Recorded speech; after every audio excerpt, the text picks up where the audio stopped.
I've decided to step out from behind the blog, behind the YouTube channel, and from behind the Facebook pseudonyms to speak to you all directly. I'm not sure what bothers me more at this point, quite frankly, the outcome of the recent US presidential election itself, or the nature of the popular responses to the outcome based on what I've seen in social media. People are sharing posts that sometimes relay elation and joy, but more often convey dread, disbelief, and anger. People are asking themselves, in all seriousness, how they're going to explain this to their children. Again and again, the outcome of this election is being framed in terms of a victory of intolerance and ignorance, even outright racism and sexism, over inclusion and fairness. Frankly, I find all of this to be deeply troubling. To be sure, I'm no fan of Donald Trump. I have grave reservations about the prospect of his presidency. I'm deeply skeptical of his fitness to hold the office of leader of the free world. His lack of political experience, what looks quite often like a very superficial grasp of what are complex policy issues, and some of his policy proposals are frankly alarming.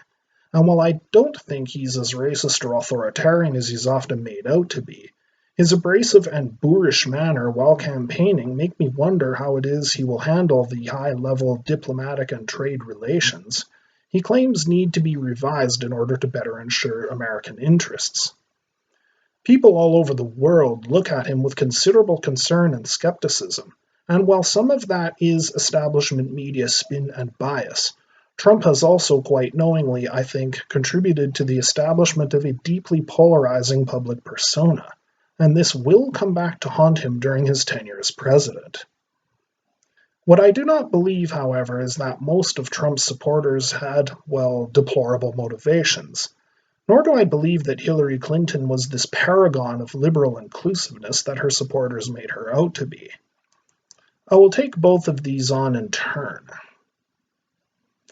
Firstly, a vote for Trump was not likely to be a vote for white supremacy or misogyny, although in some cases it might have been, and people with those kinds of attitudes did express support for Trump.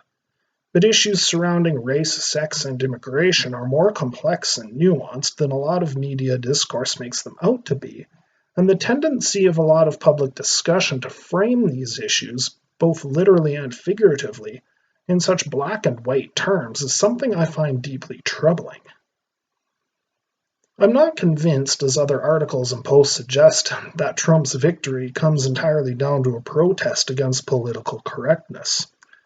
I do, however, see where the frustration with the kinds of self-righteous militancy we've seen out of social liberals concerned with identity politics comes from, and I completely sympathize with it.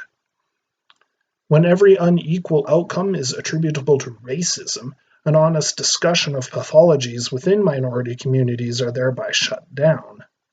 When real and legitimate concerns with terrorism and immigration are brushed aside with accusations of Islamophobia, when college students who should be engaging in critical thought and open debate are instead needing safe spaces, or else engaging in violent and disruptive protests motivated by radical identitarian ideologies, they're being indoctrinated on in the same college campuses, at the taxpayer's expense, when Halloween costumes and hairstyles become cultural appropriation and are considered a form of oppression, when innocent flirtation or even just a polite and civil greeting of a woman by a man are construed as sexual harassment and stalking, we have very deep and serious structural problems in the body politic, and media, academia, and government have been displaying the utmost height of irresponsibility in pandering to and promoting all of this.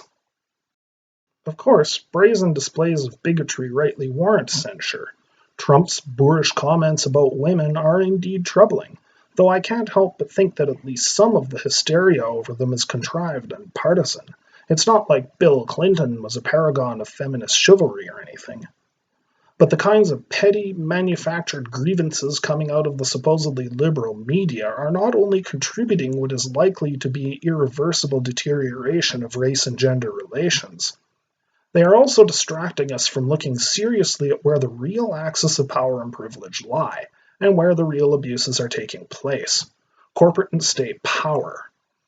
Which brings me to my second concern, which is this idealized perception of Hillary Clinton. A more critical look at the life and career of Hillary and her family reveals a different and more disturbing picture. A picture that must be better understood in order to make sense of the outcome of the recent election.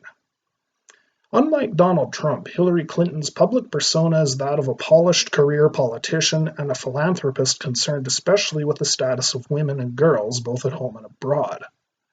But behind this feminist persona is an individual who's always been closely aligned with the interests of corporate and state power, sometimes at the expense of the very minority communities she professes to champion. For example, Hillary sat on the board of directors of Walmart from 1986 to 1992, while the retail giant was actively involved in union suppression activities at home and profiting from sweat labor abroad.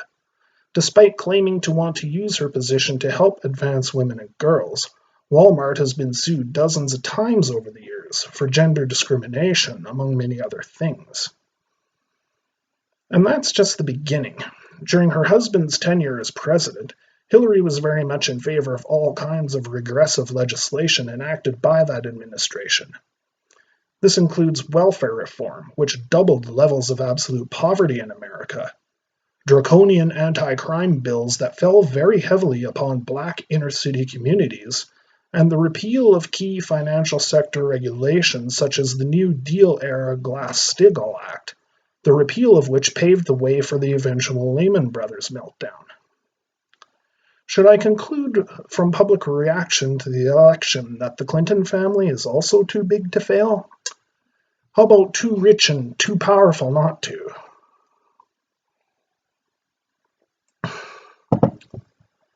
While in the Senate during the Bush years, Clinton certainly did think the banks were too big to fail. She supported the TARP bailouts. They were not, however, too big to be broken up. One wonders how well girls and women in Iraq, Syria, Libya, and other Mideast hotspots have fared since Senator Clinton voted in favor of the 2003 invasion of Iraq. And as Secretary of State for Obama has been among the most hawkish people in recent times to hold that office. One wonders if this was part of the reason that the Clinton campaign was so heavily favored by the arms industry. Among other things favored by Clinton, but opposed by Sanders while in the Senate, were NAFTA, the Patriot Act, the Trans-Pacific Partnership, the Keystone Pipeline, and if you like that, she also favored the 2006 border fence legislation for the U.S.-Mexico border.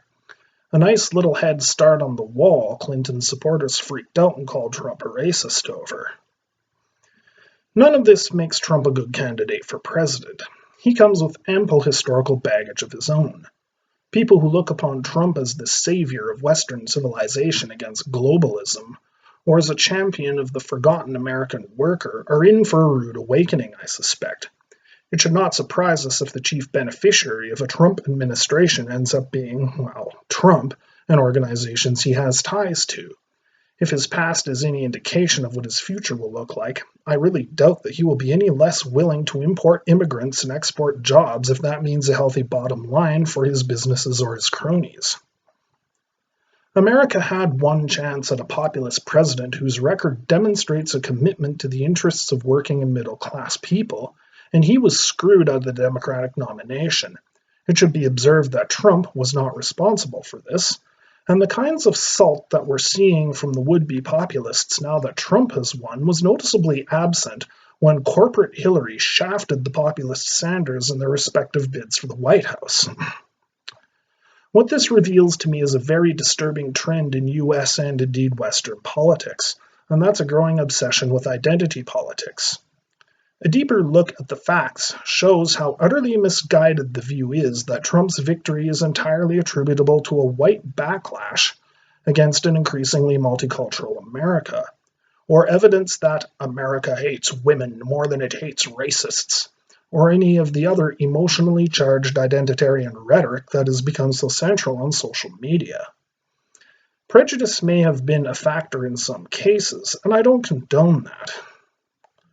But the lack of criticism that the State Department, that the Pentagon, that Wall Street, that authoritarian foreign governments that the U.S. has business dealings with, and other elements of the American deep state receive in favor of that the blanket condemnations of white America receive from so-called liberals and progressives in America is frankly very, very disturbing.